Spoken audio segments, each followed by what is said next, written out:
Okay, so I'm going to show you something a little bit more advanced when it comes to using spot healing brush. So here's the example, kind of the before and after. It's the idea of, using it to clear up blemishes, acne on somebody's face. Good example. And this is one where we're going to use a couple of tools in combination. So spot healing, and then not really a tool, but we're going to put an adjustment layer on it. And the adjustment layer will help us to change the color of things, get rid of redness on the face, and then we'll use spot healing tool to do the cleanups after that. So show you how this works. And again, this is the idea of we have something more complex, and it's a two-step process. So the hue saturation layer will reduce redness, and then we'll go into heal texture with spot healing brush. And this should work pretty well. So here we have our photo. What I'm going to do first is put an adjustment layer on it. So I'm going down into layers, clicking create new adjustment layer, and I'm going to make a hue saturation adjustment.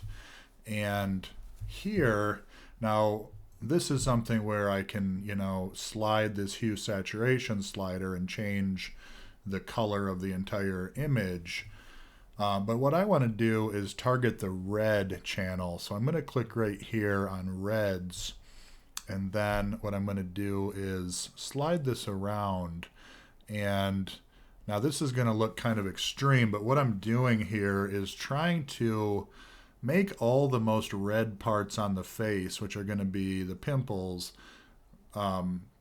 really stand out. And so they're turning like this blue color in sort of a unique way here. And what I want to do now is I have this slider down here that allows me to take whatever the color is shown on top here and change it to the color that's on the bottom.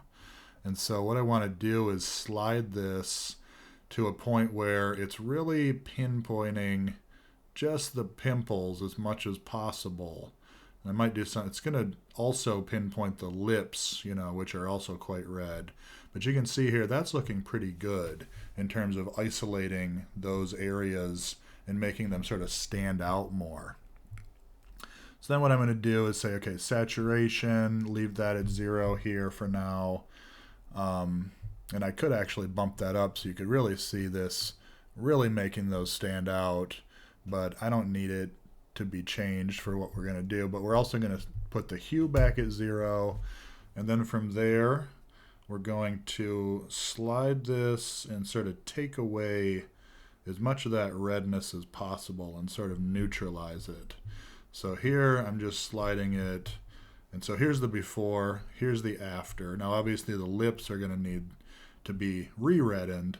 So what I'm going to do is in my adjustment layer, click on the mask of the adjustment layer itself, use my brush, paint with black to hide part of this adjustment layer in with a mask. I'm going to make it quite soft, so let's say 0 hardness, and we'll just see if slightly reduced opacity will let us mask this off. So here you can see as I start to mask into it, the mask looks like this so far, not much being hidden, but as I continue to go over the lips here, it's revealing more of the red under there, which is going to look more naturalistic, right? And so that's probably decent for the purposes of the example. From there, click plus. Now I can go back, plus to create a new layer, I should say, right here. And then I can go back, change tools, go to my spot healing brush, and then begin to click over anywhere that I see blemishes, and it's going to do a great job of cleaning those up in a very automated way, right? And so I could quickly go around here. Now, one more thing I'm going to do, and let's say, okay, we've pretty much fixed what we want to fix, good enough. We did take a lot of the color out of the face.